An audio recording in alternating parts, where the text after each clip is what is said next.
আনায়া আনিসা প্রশ্ন করেছেন, বাচ্চাকে দুগ্ধপানের ক্ষেত্রে কোনো পর্দা আছে কি? আমাদের অনেকেই মহিলাদের সামনে খোলাখুলি দুধ পান করাতে বলে, এটা কতটুকু পর্দার সম্মত এবং যুক্তিসম্মত? অবশ্যই পর্দা করবেন। আপনি কি মহিলার সামনে, কোনো মহিলার সামনে কি আপনি আপনার সতর মুক্ত করবেন? তো আপনার স্তনগুলো তো ওয়ান কাইন্ড অফ সতর। একজন মহিলার কিন্তু মুখমণ্ডল, হাতের কবজি, পায়ের গোড়ালি ছাড়া আর পুরো শরীর সতর। এই সতর পুরুষকে দেখানো যেমন হারাম, মহিলাকে দেখানো হারাম। মহিলাকে দেখানো হারাম, আপনি সতর কাউকে দেখাতে পারেন না।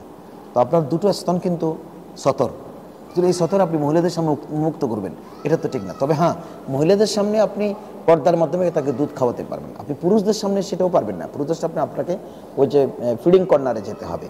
ফিডিং কর্নার যদি না থাকে, আপনাকে নিরাপদ রুমে যেতে হবে, অথবা আপনাকে একটু পর্দার মাধ্যমে কীভাবে খাওয়ানো যায়। হয়তো আপনি এমন প্লেসে চলে গেছেন, যেমন আপনি কোথাও যাবেন, দূরে কোথাও যাবেন, বাসের স্টেশনে চলে গিয়েছেন, বাচ্চাটাকে এখন দুধ খাওয়ানোর দরকার, তখন বাসের স্টেশনের এক পাশে গিয়ে আপনি অত্যন্ত পর্দার সাথে আপনি বাচ্চাটাকে দুধ খাওয়াবেন। অথবা যদি কোনো চাদর টাদর থাকে, সেটা দিয়ে আপনি ঢেকে বসে, যেন কোনো মানুষ আপনাকে আন্দাজ করতে না পারে যে আপনি বাচ্চাকে দুধ খাওয়াচ্ছেন।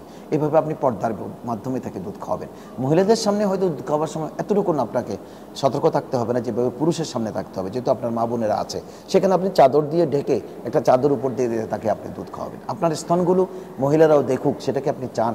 এটা তো আমাদের স্পর্শকাতর জায়গা। আমাদের সতর যেমন আমরা কি মা বোনকে দেখাবো? আমরা কি আমার ভাইকে আমার সতর দেখাবো? এরকম তো হতে পারে না। আমার বোনকে কি একজন মহিলা সতর দেখাবে? কোনোদিন হতে পারে না।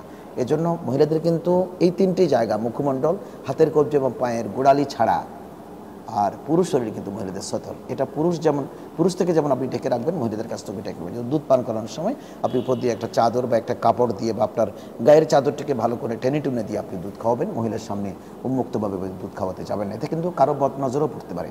আপনার ছেলেটা কিন্তু দুধ খাচ্ছে আরামসে, কোনো মহিলা চট করে বদনজর দেবে, এই বদনজর আপনার ছেলের উপর, হয়তো ছেলেকে আপনি আর পরক্ষণে আর দুধ খাওয়াতে পারবেন না। এটা আপনার জন্য এফেক্টিভ হবে। অথবা আপনাকে দেখতে খুব সুন্দর লাগে, কিন্তু এই ক্ষেত্রে কিন্তু আপনার উপরে বদনজর পড়তে পারে। আশা করি আপনি বুঝেছেন। আপনাকে ধন্যবাদ।